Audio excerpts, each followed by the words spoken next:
Christian parenting. You don't want to practice regulation when you're dysregulated because you're not going to want to. And you're Right. also not going to remember to if you've never practiced outside of it. So it's That's right. making regulation become actually a normal day-to-day thing that you do. Because just being a regulated person in general is going to calm the home and the peace in the home alone. Kimberly, thank you so much for taking the time to share with us today. I'm so excited to hear from you. Yes, I'm glad to be here and thank you for just asking me to do this. And I'm praying that the Lord will use this to help families and just help them be able to get through whatever they're struggling with. So, yeah. Absolutely. It's so helpful for our families that you're going to be speaking to today. We are on any part of the scale where we are caring for kids who are expressing, difficult behaviors, challenging dynamics in the home, or they're about to be because they are feeling led towards this calling and they want to learn more and to be as well equipped as possible as they are saying yes to kids who have experienced hard things. So that being said, friends, today we are going to focus on tools and interventions for self-regulation, anger management, and coping mechanisms. And as I have shared, Kimberly is an expert in this area and she has a lot of wisdom to share with us. So, Kimberly, go ahead and just give us an overview of the work that you do and how you approach that with families and the different dynamics of those families. Yeah. So my role, and I know you've said that I am FCT, and I've been with you guys before, but my role is to really come into families' homes and just partner with the caregivers that are dealing with the big behaviors of children that they have. They can be biological children, they can be foster or adopted children, but we basically come in and we help families who are struggling, and we're trying to keep the family together. So we're trying to prevent any failed adoptions, failed foster homes, or if it's a biological home, the children being removed from the home, and trying to help with what's going on. So the range of the behavior and the range of the traumas that we work with are vast, and so a lot of the work comes with just building those core skills and coping mechanisms to deal with the dysregulation. And it starts from the top. That's why we partner with the caregivers. We're there to help support the caregivers and bring authority into the home. But a lot of times, it's the caregivers who are going to be the most impactful for their family because they are the role models to their children. We come into the home twice a week for 2-hour sessions. But outside of that, there's so much time that the family has together that I'm not a part of. And so that's why it's so important to give the skills and to teach it to the caregivers so that they can continue to implement it even when we're not there. And that is Yeah. where we see the most success, is when caregivers are willing and able to incorporate the interventions that we give them. So that's Yeah. where the most work happens, is with caregivers, and then we pour it down into the kids.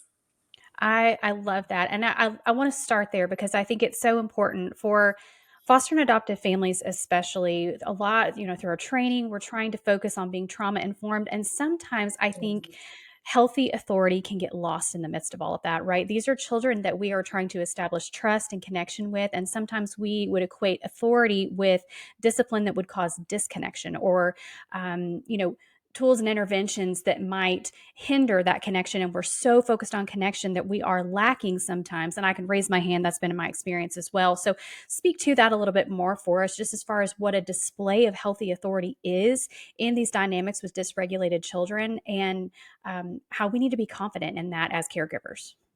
Yeah, absolutely. And you hit that right on the nail on the head, because that is something that is seen very often, is the lack of authority because of trying. A lot of times it can be shame and guilt that the caregivers are feeling, if it's a biological family, that they're feeling from the trauma that their child has faced by having to go into foster care, and they've been reunited with their biological. And at other times, it's caregivers who couldn't imagine the trauma that the child has been through. Because, we have all kinds of trauma, like I said.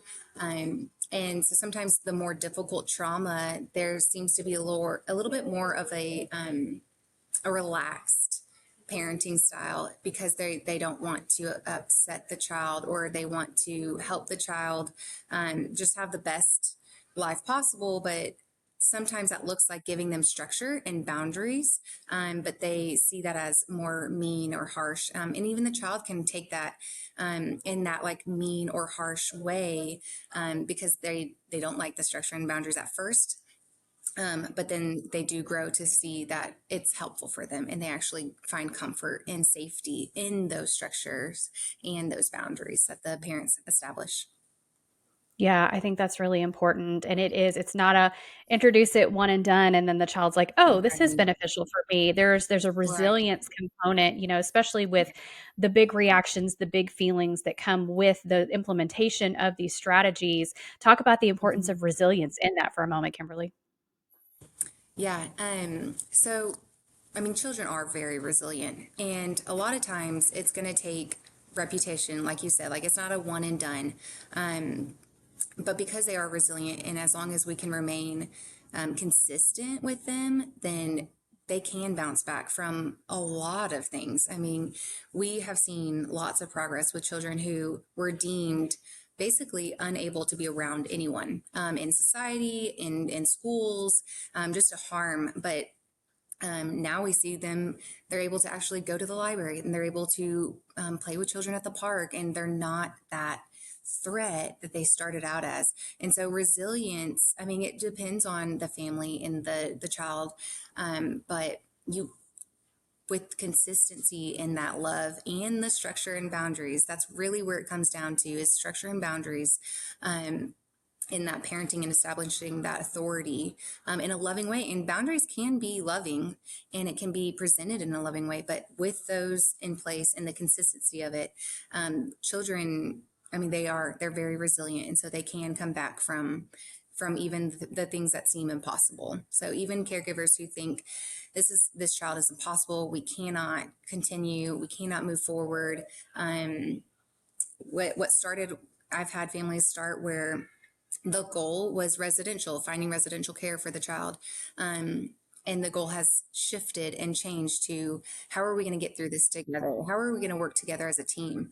And so that alone shows that resilience in even in a family. Yeah, I So think that is so important, and how encouraging that is, because I think mhm, we get so overwhelmed by the behaviors. We feel like anything that we're trying is not helpful, that it does feel like a lost cause, or that as the caregivers are not equipped, or we're failing. So hearing the hope that you're sharing of kids where it's been one extreme and then you see progress, I think is so encouraging. And so the magic question is, where do we start with those types of exercises with our children, with the healthy implementation of boundaries? Like, what's a good starting point? great question. So for NFCT, one of the very first things we actually do, and it's going to get a little loud in my background, but NFCT, one of the very first things we do is a solution card. And we do it in the very first, our joining session with the caregivers, because we meet with them first. And we actually do every intervention we do with the caregiver first, and then we ask permission, can we do it with your children? And it's also to help them see what we are doing. And so what we do is the solution card, and it's basically an index card with caregivers. It looks a little, I've made it a little bit funner for children, so I kind of have one right here. So this is what it looks like for the children. And I'll talk about that. But we start with the index card, a solution card, and I always ask the caregivers to write 5 things down that they do that help calm them down. Because again, they're the role model, they're the example. And so the more that they're regulating themselves, the more the child is going to see that they're regulated, and they're going to feed off of that regulation. And so we always start there, and we write down 5, and then my name goes at the bottom of their index card, because anytime crisis comes up when I'm working with a family, I always ask them when they call me, have you done your solution card? Because I Hmm. want them to get into that practice of, they turn to that first. And a solution card can include, it can include like deep breathing. There's all kinds of deep breathing. It's not just deep breathing in and out, but there's different types like lion breathing and dragon breathing. Um, and then there's also People like to journal, people like to go outside, people like to read their scriptures, people like to take a bath or shower if that's realistic. I always ask, make sure it's realistic and it's something, because sometimes people will put like build a fire. Well, we can't always build a fire outside when we're in the middle of crisis or when we're in the middle of, escalation with a child. And sometimes it's just, you have to walk away and excuse yourself and go to your room. And sometimes the child will follow, and you have to let that child know, because oftentimes with attachment issues, children, when there is escalation, they will hover with the caregiver and they will not let the caregiver have a moment to breathe. Yeah. And so we let that child know, you're safe. I'm going to address this with you, but I need 5 minutes to calm myself down. You're being that example. I need 5 minutes to calm myself down so that I can talk to you in a kind voice. And you're just kind Yeah. of being that example for them. And so it takes a few times and it takes a little bit before they realize, okay, I'm okay if they walk away from me. They're going to come back to me and we're Yeah. going to reconnect. And so you just allow that, let them know that there is that safety. Like, I'm going to reconnect with you. I'm going to talk to you when I can be calm to you, because that's not fair to you if I'm yelling at you. Right. That's not helping you. And so there's all kinds of ideas, but I start there. And then it can also be people. So people that they reach out to can be on their card. It can be like a close friend, a sibling, a mom, whoever they turn to in times of like crisis or times where they don't know what to do and they have all these feelings and they need to vent. Um, and then I'm at the bottom. And so that's where we start. Or with children, if they're really, really little, I like to read this book to them, and it's about calming down. So it gives them ideas. So maybe finding a book about being calm or just trying different calming techniques. And then we build their own solution card. And so we talk about times when they feel like this and times when they feel like this on their thermometer. And then we cut out, it's a little activity that we do, but we cut out and print, these are the different calm activities that they can try. So they get to choose what they would like to try, and then they glue them onto their solution card. And then I ask both caregivers and children to make sure that the solution card is in a place that's safe. It's not going to get ripped up during behaviors, or if there's other kids or if there's animals in the home, make sure it's a safe space and it's like in a location that they'll see often, because I want them to practice it very regularly. So one of my tips is to practice regulation when you're regulated. You don't Mm. want to practice regulation when you're dysregulated, because you're not going to want to. And you're Right. also not going to remember to if you've never practiced outside of it. So it's That's right. making regulation become actually a normal day to day thing that you do. Because just being a regulated person in general is going to calm the home and the peace in the home alone. So Yeah. that's why it's important to practice it when we're not dysregulated. Yeah. Um, so that's kind of where we start. We start with the solution card, and that is the activity I want you to do with the parents that are there. And I want you to have some index cards and have them write down 5 things, and then practice it, put it into play, because a lot of times what we think is going to calm us down or what we feel like calms us down doesn't always calm us down. That's And so right. that's something that it's started at the beginning of our program, but all throughout the program, we revisit almost every session. Have you practice your solution card? What's working? What's not working? And then I'll actually give them tools. I do guided imagery, meditations with children. So there's a video I'm going to send to you. It's called The Melting Video. In kids, I'd say 10 and under, really even 12 and under, really enjoy this video. And practicing it when they're regulated and when they're calm is best, so that when they hear it, they may not want to do it when they're in the middle of a meltdown, but just play it in the background. And then they can start, and you model it, do it too. Caregivers, I always emphasize, you have to do this too, because if they see you doing Right. it and they see that it's important to you, they will want to do it too. That's good. So the level involvement of the caregiver is the key, really. So, I love that. That's fantastic. I have to ask this question because I've experienced this with my own daughter, and I know that other yeah. families have experienced this as well. Is our Hmm. children who, as you're guiding them through these practices that you're talking about, they start to recognize, and almost there's some remorse and some self-loathing that happens on the other side of the meltdowns. And so then they make statements when they de-escalate and you've brought them down. They're like, I'm a bad kid. Why can't I be better? Why can't I be different? Why do I have to be this way? And so there's an unhealthy pattern of negative thinking that happens with the child. So can you speak to that for us for a moment of how to just reinforce, because it comes back to that confident authority that you were talking about in the beginning. Like, we don't Hmm. want to coddle, we don't want to just give them that trauma card that they can play over and over and fall into healthy, unhealthy patterns of thinking. How do we balance bringing them back to a place of healthy thinking and reaffirming them without feeding into any type of a victim mentality that they might be falling into? Right. That's a great question. And that is very frequent where there is that remorse because they are truly remorseful for their behavior. Most of the time, they don't want to be the way they are. I have a client that has that anger disorder, and oftentimes he's saying, I don't want to be angry. I don't want this. And so a lot of times it's actually a root. We call it emotional blocks, but it's a root cause. And so once you can get to that root of whatever is really stirring up that behavior, because a lot of times the behavior is completely, um, it's irrelevant to what's actually they're feeling.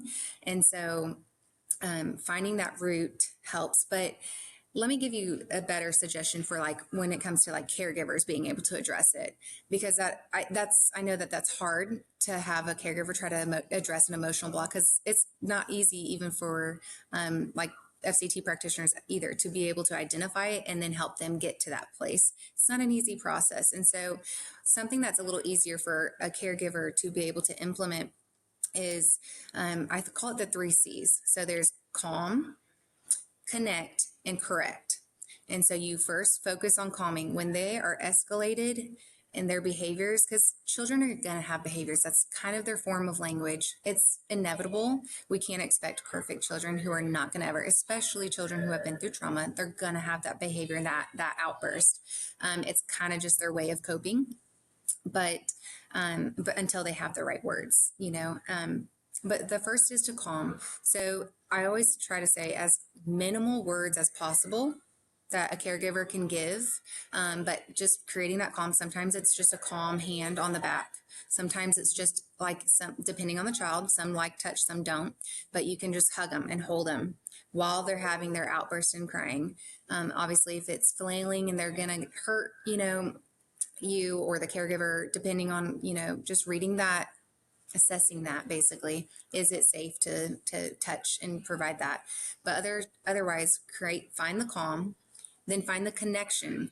So connecting with the child, it can be just, it doesn't even have to be about the behavior. It can be just anything about just trying to find that connection with them again. And then you can address the correction, the boundary, I understand that you got really frustrated. Um, that's not how we can and giving them how you want them to handle it, like how it's the better, more appropriate way to handle whatever it is. And sometimes in that connection time you can find the root of what really was going on. A lot of times their behavior and what's really going on with them don't match, and so that connection piece is really important to learning what is really going on with my child. And then that correction comes in because you're correcting the right thing, not necessarily their behavior, but what's really going on. I'm sorry that you're feeling abandoned, or I'm sorry that you're feeling alone, or whatever. A lot of times anger is sadness. So that's why I say the behavior does not match what's really going on inside.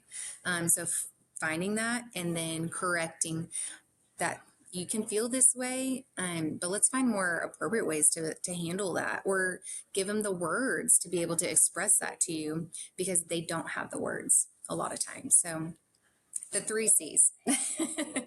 That's fantastic advice, and I love that, and I wanna lean more into anger management because I think that's Mhm. probably some of the biggest behaviors that do scare us as caregivers, whether it's bio, foster, or Yes. adoptive children, not knowing how to regulate or de-escalate that, especially when it goes from 0 to 60 so quickly, and so I love that you talk about anger is sadness, and that is the way that they explain that, and so you had mentioned just a few moments ago, and I absolutely agree with this 100%. It's been a fantastic experience with our own daughter and seeing some huge strides that we've experienced with her is the more language that we give them to express what they're feeling inside, the better you can make strides and make progress in helping those de-escalations. And then they become fewer and fewer over time, which is the goal, right? To teach Yeah. them healthy coping skills. And so where do you begin in teaching the emotional language with kids?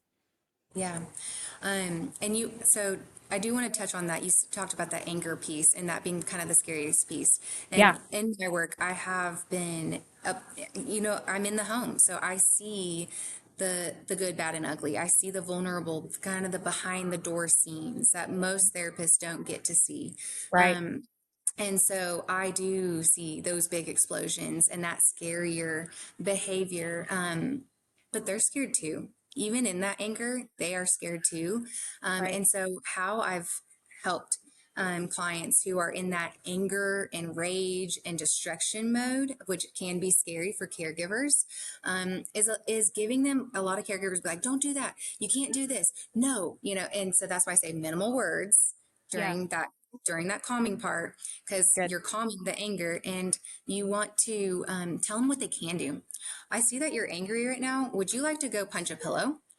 You can do this. Oh, you can't punch the fridge, but you can go punch a pillow. Right.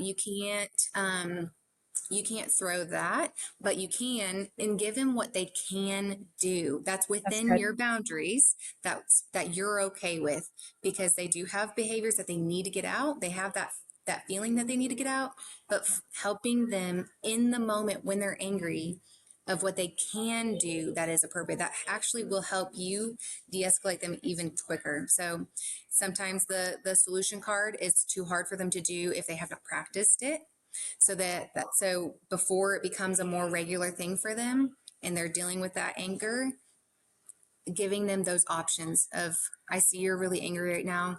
You can go punch your pillow. You can go scream in your pillow. Would you like to go for a walk around the block and I can follow and just make sure that you're being like that I'm keeping you safe, like, and just helping them with what they can do. A lot of times I hear caregivers say, nope, you can't do this, or don't do that, or don't break this, or don't punch that. No, and there's a lot of that. And that just makes them more amped and more escalated. Yeah, that's a really, really great point. Okay. I mean, fantastic advice. I'm taking away so much from this. And I know we need to close out our conversation today just for the purpose of time. But I do want to touch on just really quickly, with your permission, Kimberly, talking about Yeah. coping mechanisms. Yes. Children who have experienced trauma, who have not had the reliability and consistency of stable caregivers or a Mhm. healthy expression of love and authority, they do Mhm. tend to turn towards unhealthy coping mechanisms. And I mean, it can come to the mind, just anybody who's listening to me speak right now can think of all the lists of the ways that they turn to these unhealthy coping mechanisms. And so, what interventions and what advice do you have for caregivers who maybe have a child in their care who that is their path right now? They are turning to the unhealthy coping mechanisms and they want to correct the ship, or they want to try to head it off. Perhaps they have a child in their care that's younger and they just want to point them in positive directions in terms of coping mechanisms. What advice do you have? Yeah. Um, what I what I want to start with is making sure they're in therapy. Getting into living well, getting into some kind of therapy, play therapy, because what it's really going to come down to is talking out what is happening, depending on the age. But the younger ones are going to act out, and it's just going to look a little differently.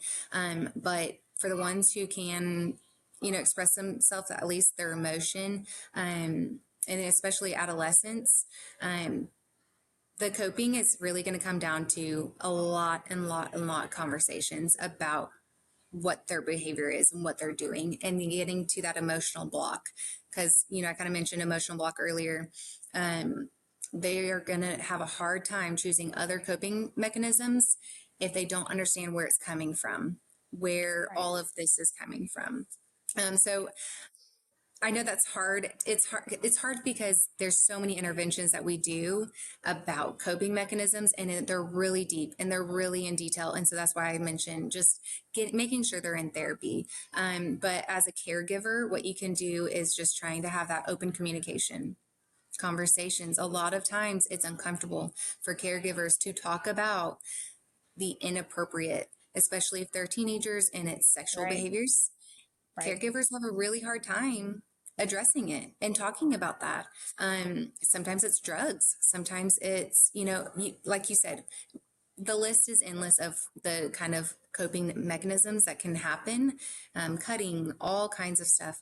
And caregivers have a hard time addressing that. That's why a therapist sometimes does help have someone for them to talk about it with and address them, if the caregiver has a hard time doing that. So that's Yeah. kind of my advice on that. That's good There's advice. so many Absolutely. activities and interventions for that.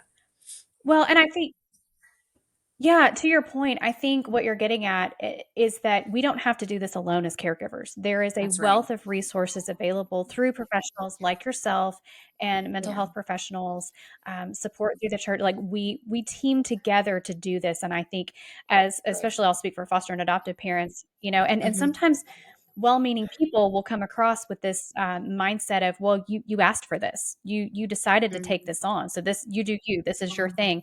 And that should not be the mindset. It should be, Yeah. well, let me welcome you into places that I can positively influence and speak into your journey with this child or these children. And so I think that's really important for us to note that it is a community, the Yes, importance of community to do absolutely. this together. So And it takes a village um, to raise a child in general. So, it's it just does. part of that village.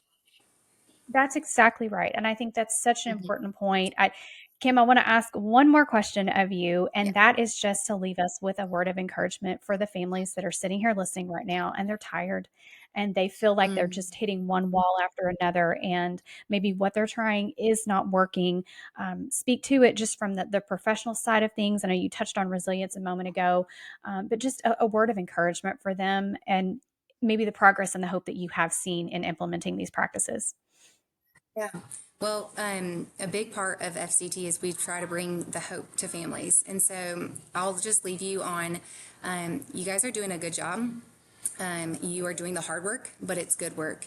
And I'm proud of you guys for doing it. I always tell my families how proud I am of them because it is exhausting, it is draining, and it is taxing. And so, but it's not going unseen. God Mm. does see the work we're doing, and we have to lean on him and ask him for help, and as well as just giving yourself some grace because caregivers take a lot on, that is going on with their children, and they take responsibility and ownership of it. And so just give yourself some Right. grace, and just know that you're doing the best that you can do.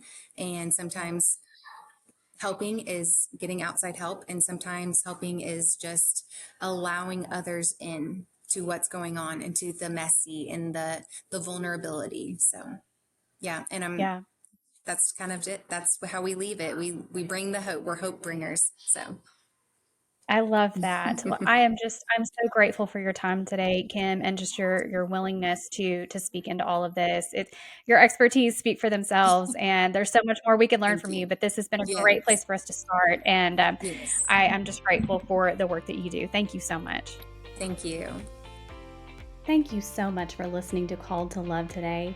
I love to hear from listeners, and so I would love to connect with you to hear your stories and answer your questions right here on the show. You can find me on Facebook and Instagram, send me a direct message, or send me an email at the link in today's show notes. I pray you have been encouraged by today's episode to walk in faith and continue to embrace your own call to love.